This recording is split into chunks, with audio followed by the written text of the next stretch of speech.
Bienvenue dans Parlons Vrai, le podcast où l'on prend le temps de se poser les bonnes questions et de se choisir sans culpabiliser. Ici, on parle de corps, de bien-être, de mouvement, de choix de vie, de doutes et de tout ce que l'on vit, pour de vrai. Je suis Alex et je te partage des réflexions, des expériences et des clés pour mieux t'écouter et avancer à ton rythme.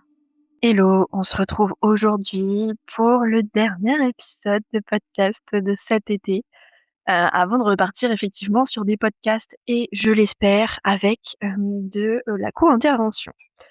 Je trouve que ce thème arrive bien justement pour, la préparation de la rentrée, notamment aussi avec l'épisode précédent. L'idée, c'est un peu de faire une suite. Comme on disait lors, l'épisode précédent où en fait on ne fait jamais de soi une priorité, on se met toujours, en dernier parce qu'on a toujours plein de choses à faire et puis, notre to do list est toujours à rallonge. Là, aujourd'hui, c'est un peu de, parler justement de l'auto-sabotage. Peut-être que c'est un terme que vous avez déjà entendu, pas du tout. Vous savez peut-être ce que c'est ou pas. Mais du coup, voilà, de parler d'auto-sabotage et surtout de peur du changement et donc peur du passage à l'action, ce qui peut être relié directement avec mon dernier épisode pour, dire qu'effectivement, on a peut-être peur aussi de prendre du temps pour soi au-delà, des fausses croyances où on peut penser que c'est être égoïste. L'idée, encore une fois, ce n'est pas de donner de leçons, mais c'est plutôt, de vous libérer de cette, culpabilité comme quoi, c'est un manque de volonté.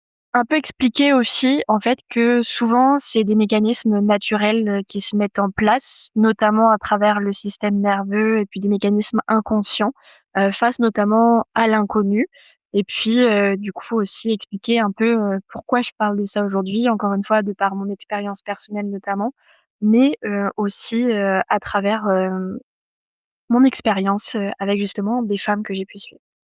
Pour commencer, effectivement, ici, là, pour commencer, ce que je veux, c'est partager un témoignage commun et une phrase que j'ai très longtemps entendue et que j'entends encore aujourd'hui beaucoup. D'ailleurs, je pense que les salles de sport fonctionnent très bien grâce à ça.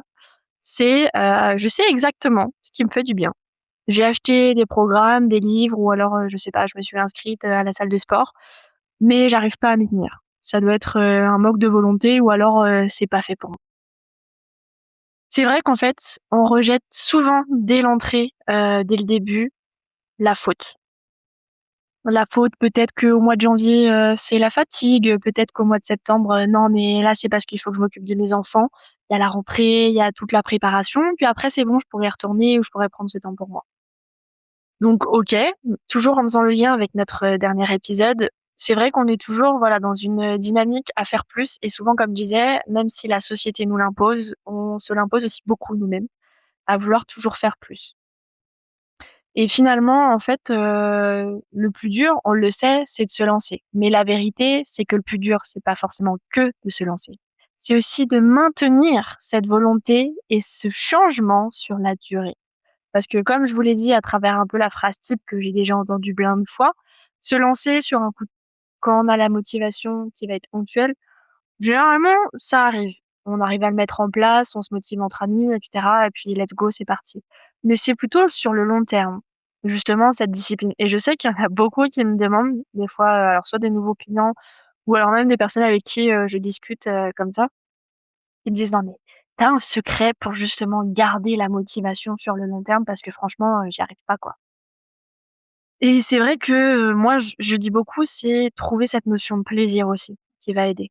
Que comme je le disais sur la fin du dernier épisode, il y a pas de recette miracle, il y a pas de remède miracle, il y a pas de, voilà, de chemin à suivre qui va correspondre, à tout le monde. C'est vraiment propre à chacun et il y a besoin d'adaptation. Et avant de parler justement de cette adaptation, effectivement une fois qu'on arrive à se lancer, peut-être qu'avant ça, il peut être intéressant de, se poser la question: «OK, est-ce que j'ai peur du changement? Est-ce que j'ai peur peut-être de me lancer? Pour quelles raisons?» Des fois, c'est très, très, très inconscient et c'est aussi pour ça que j'aime bien travailler, avec, avec mes clientes et avec, celles et ceux que je suis. Au-delà de la partie, physique et pratico-pratique, comprendre, OK, déjà pourquoi tu veux te mettre ça en place? Pourquoi peut-être tu es resté très longtemps dans ta zone de confort? Pourquoi aujourd'hui tu demandes de l'aide? Pourquoi aujourd'hui tu en es toujours au même stade et tu as peut-être pas réussi à atteindre tes objectifs? Et toujours dans cette dynamique de: «OK, je vais t'aider à déculpabiliser». parce que c'est pas que de ta faute, ça peut être aussi beaucoup inconscient. Et en fait, montrer aussi qu'en fait la volonté, c'est une ressource qui est épuisable. Donc en fait, ce qui bloque, c'est pas la volonté, souvent c'est ailleurs. Et c'est pour ça que j'aime bien aborder les notions de croyances, fausses croyances, croyances limitantes, les peurs inconscientes, l'auto-sabotage et aussi un peu le fonctionnement du système nerveux, même si ce n'est pas, justement un sujet, sur lequel, je suis ultra, pointilleuse, parce que voilà, je suis pas formée. C'est vraiment à travers mes lectures aussi. C'est pour ça qu'à terme, j'aimerais bien m'entourer d'un réseau, de professionnels, pluridisciplinaires, voilà, pour apporter aussi cette expertise-là. Mais voilà, c'est un peu cette introduction. Rassurez-vous, déculpabiliser, ce n'est pas que de votre faute et qu'un manque de volonté. Il y a aussi beaucoup de mécanismes inconscients derrière aussi et de sécurité. Donc pour commencer, en fait, j'aimerais bien parler, voilà, tout simplement, de façon générale, de cette notion d'auto-sabotage, et de comprendre pourquoi. Souvent notre cerveau, en fait, préfère l'inconfort familier plutôt que la nouveauté qui peut être justement plus agréable. Et peut-être source de plaisir aussi. Et rappelons-le, comme je l'ai dit au début dans l'introduction, c'est cette source de plaisir qui va nous aider à maintenir, cette mise en action. Mais en fait, c'est simplement comprendre que notre cerveau primitif a un rôle principal. Lui, c'est de nous maintenir en vie, c'est pas de nous rendre heureux. Déjà, à partir du moment où on commence à comprendre ça, ça va peut-être nous aider à comprendre un peu plus le fonctionnement et le pourquoi du comment. Bah, vraiment, votre cerveau, il est pas là pour vous aider à être épanoui dans votre vie, vous rendre heureux, et source de plaisir, tout ça, tout ça. Lui, il a juste un objectif, c'est vous permettre de rester en vie, tout simplement. Pour lui, ce qui est connu finalement, c'est quelque chose de certain. Et ça pour tout le monde, même s'il y en a qui du coup ont plus tendance à cette exploration et à tester. Et je le vois par exemple avec mon conjoint, hein, il est plus à même lui à explorer, à tester les choses que moi parce qu'il a même s'il a conscience effectivement de cette notion, de peur de l'inconnu, OK, one life donc allons-y. Moi j'avoue que des fois c'est plus, enfin je fais voilà, 2 pas en avant, un pas en arrière. Mais bref, c'est vrai que pour notre cerveau, notre corps, en fait, tout ce qui est connu, c'est beaucoup plus sûr.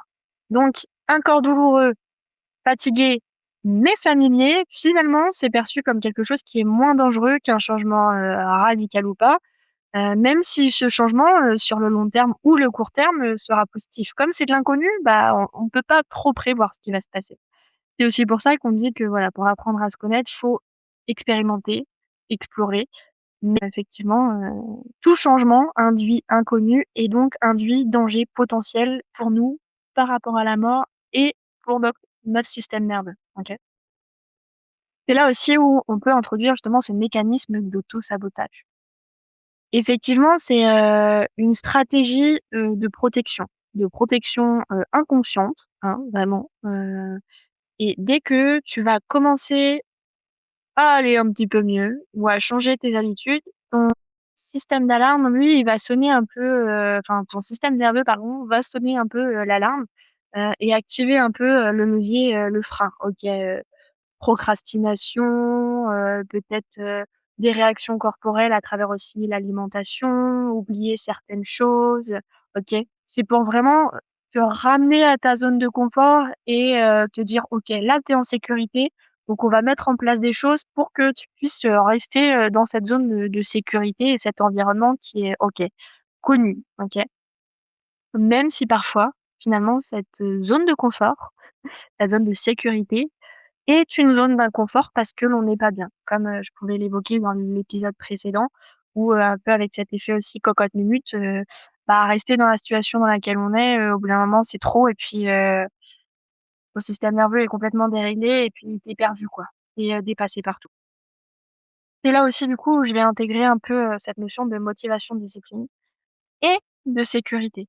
Parce que la motivation, comme je l'ai dit, souvent, voilà, il va y avoir un élément déclencheur, une motivation entre amis, une réflexion, on a écouté quelque chose, on a lu quelque chose et cetera et paf, ça nous donne cette motivation, qui nous permet de commencer.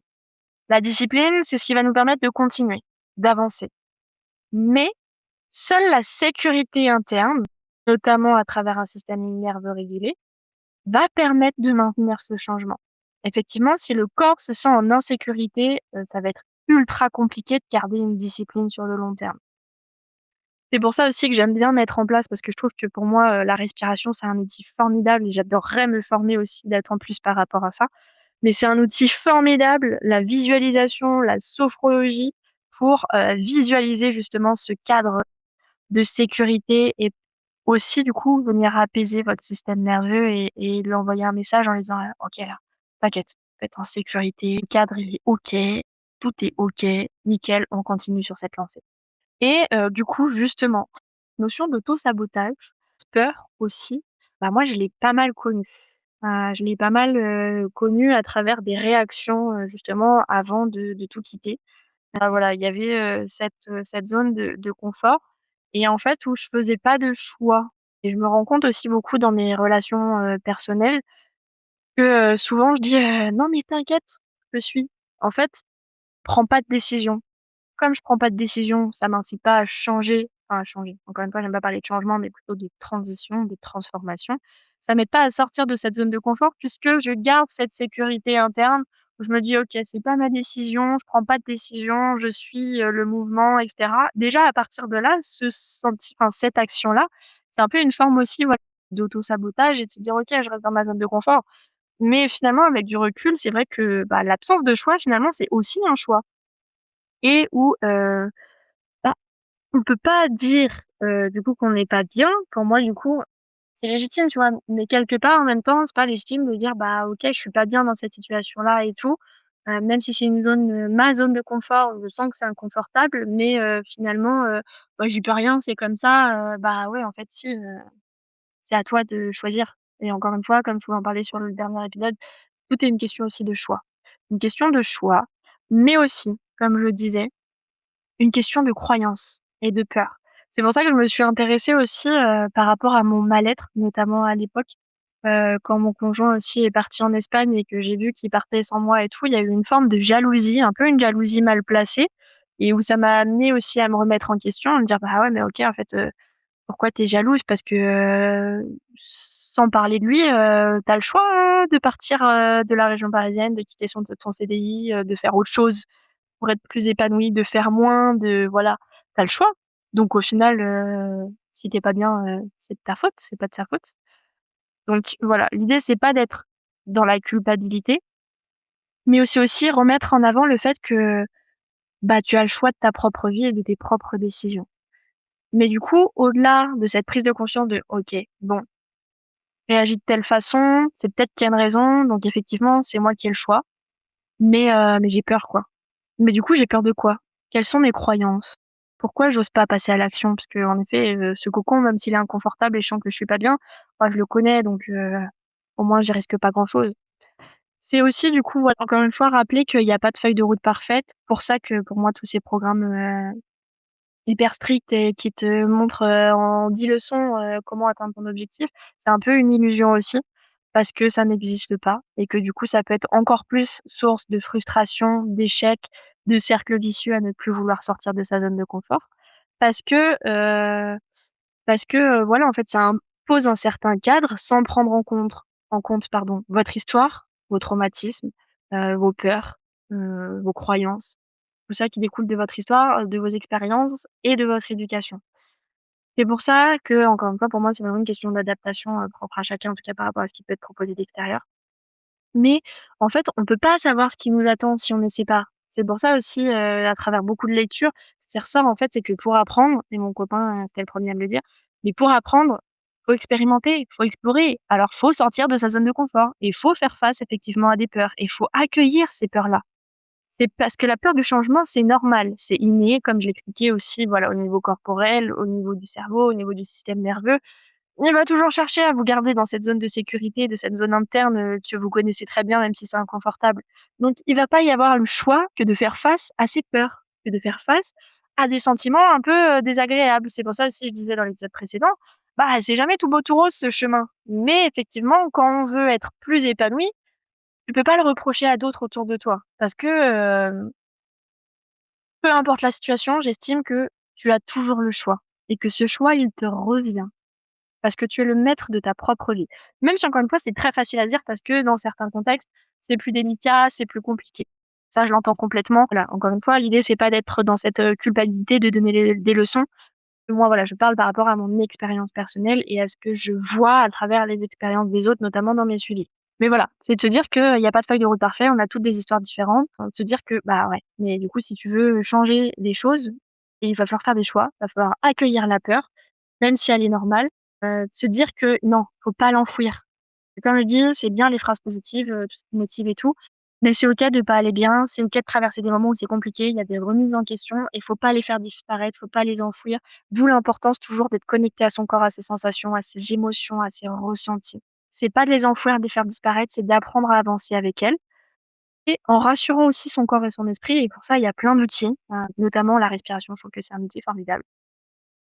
Mais de se dire que, voilà, en fait, pour avancer, au bout d'un moment, comme je dis, il va falloir se lâcher la grappe, se mettre un coup de pied, au derrière et ne pas hésiter à être accompagné, à poser des questions. Vous n'êtes pas seul, on passe, tous à différents stades de notre vie, plus ou moins tôt. On se rend plus ou moins tôt aussi, compte de ces choses-là, mais passez à l'action, en fait, osez.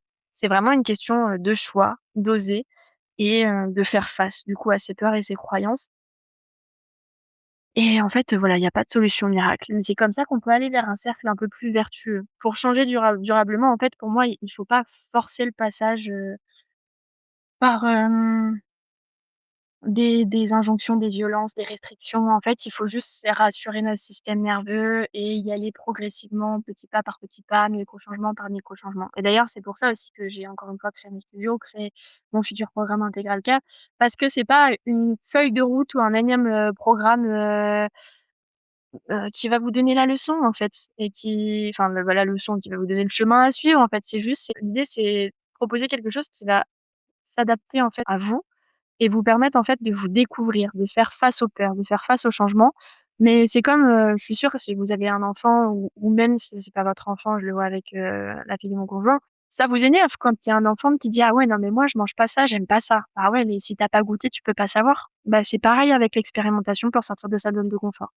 Tu peux pas savoir si tu vas être mieux ou pas mieux, si tu te sentiras plus en sécurité ou pas, plus heureuse ou pas, si tu essaies pas. D'où l'importance aussi de l'expérimentation et de l'exploration, bah, pour savoir si c'est fait pour vous et c'est pour ça, que je sais que ça a été très dur pour moi au moment où j'ai quitté mon CDI où, bah, j'ai dû aussi réapprendre à écouter, mon corps et un peu sortir de ce cercle vicieux de toujours faire plus, de toujours m'occuper l'esprit et cetera, pour, assouvir, des peurs, des besoins et puis finalement pour enfouir des peurs et des blessures et aujourd'hui je suis, dans un cadre, complètement différent, d'autres insécurités, mais alors, mon Dieu, je me sens beaucoup plus épanouie, quoi. Alors que j'ai beaucoup moins de sécurité, par exemple, au niveau financier, mais comme je suis beaucoup plus heureuse aussi à côté, ça m'a permis aussi de mettre en évidence certaines peurs, certaines craintes, de continuer à travailler dessus, mais d'avoir osé sortir de cette zone de confort. Et encore une fois, je ne suis pas un exemple, on a toutes,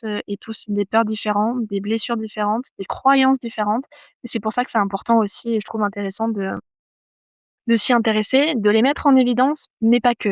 Après moi, j'ai une obsession de, vouloir comprendre les choses, donc du coup, j'aime beaucoup apprendre à comprendre pourquoi j'ai peur, pourquoi je réagis comme ça, enfin voilà, de telle ou telle façon et du coup, dans mes suivis, j'avoue que j'aime bien avoir cette dynamique-là aussi, d'aider la personne à comprendre. Parce que pour moi, quand on comprend, bah, ça fait une grosse différence. C'est pour ça que c'est très bien d'avoir des outils pour nous aider à apaiser notre corps, notre mental, nous soulager.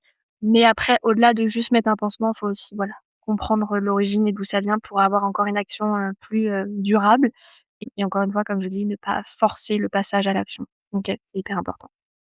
Bref, pour finir, en fait, c'est juste vraiment vous dire avec l'arrivée en plus là de la nouvelle année, essayez il y a un exercice que j'aime bien faire, de vous poser et de là, tout de suite, sans parler, de vos enfants, de votre travail, de votre entourage, qu'est-ce que vous voulez pour vous, là, tout de suite, maintenant? Peut-être une micro-action, peut-être, des choses que vous voulez tester.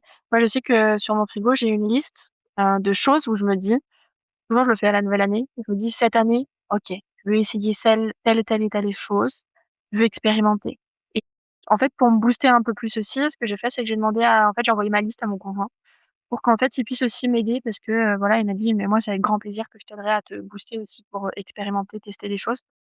et let's go, quoi. Et quand on est à 2, c'est vrai que c'est toujours plus facile, donc pourquoi pas des fois expérimenter des choses à 2 avec des amis, de la famille, son conjoint, sa conjointe, mais aussi des choses seules parce que pour moi, c'est important d'expérimenter aussi seul. Mais voilà, let's go, allez-y, quoi. Il y a plus qu'à se choisir, mettre en place des choses et comme d'habitude, si vous avez la moindre question, c'est avec grand plaisir que j'échange avec vous, d'échanger aussi par rapport aux divergences d'idées, hyper important, je trouve. C'est hyper intéressant aussi pour se remettre en question. Encore une fois, tout ce que je partage, ce ne sont que des réflexions qui, ça se trouve, dans 1 mois, 1 an, 3 ans, 10 ans, auront complètement évolué parce que je serai aussi une toute autre personne. J'aurai vécu d'autres choses, d'autres expériences, d'autres prises de conscience. Voilà. Ce podcast, je l'ai vraiment créé, c'est pour parler sans filtre, parler aussi un peu de mes pensées parce que moi, ça m'aide personnellement et j'espère du coup aussi pouvoir aider d'autres personnes et puis être toujours dans cette dynamique, d'apprentissage, d'exploration et d'échange. Encore une fois, merci pour votre écoute. N'hésitez pas à vous abonner, à liker, à partager et on se retrouve prochainement dans d'autres épisodes de podcast.